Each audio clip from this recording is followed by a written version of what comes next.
Je suis un créateur d'environnement et créateur d'objets et je crée en symbiose de l'objet et des espaces. Donc je pourrais m'appeler architecte d'intérieur, designer. J'ai 33 ans, je m'appelle Noé Duchaux-Florence.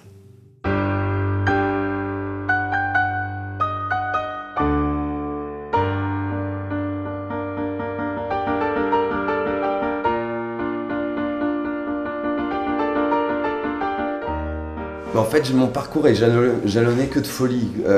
J'ai commencé par un projet fou. D'abord, déjà, faire de la sculpture avant de faire du design, alors que je savais éperdument que je voulais faire du design, c'était un peu de la folie, parce que pour certains, c'était une perte de temps, et puis pour d'autres, c'était un égarement. Pour moi, ça a été une richesse supplémentaire. Mon activité aujourd'hui varie de la plus grande à la plus petite échelle, c'est-à-dire qu'on travaille sur des projets très ambitieux, comme des projets de toute petite échelle au niveau de l'objet. Donc ça va du flacon de parfum à l'hôtel. Je me suis jamais empêché de faire des choses parce que je n'en avais pas les compétences, parce qu'il fallait que j'apprenne encore, parce que, au contraire, j'ai toujours voulu. Voilà, on me propose ça, mais faut bondir dessus, j'ai pas le choix. Sketch, j'en ai un exemple. Moi, j'avais pas l'expérience, j'avais jamais fait d'architecture intérieure, mais c'est le premier exemple de folie et de. Enfin, la plus grosse folie que j'ai pu faire au début de mon travail, ça a été de me lancer sur ce projet corps et âme. Et voilà, et heureusement que j'avais un client qui était prêt, qui était aussi fou que moi, et on a réussi à faire cette folie ensemble.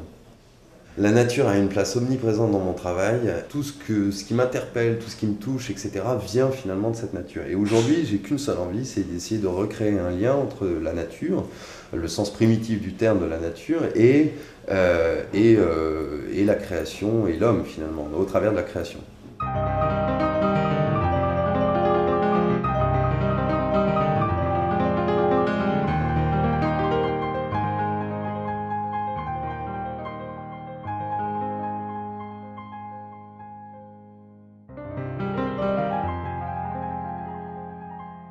Neonata, c'est aussi une renaissance, c'est le nom de ma société, mais c'est aussi l'idée d'une renaissance, d'une nouvelle naissance.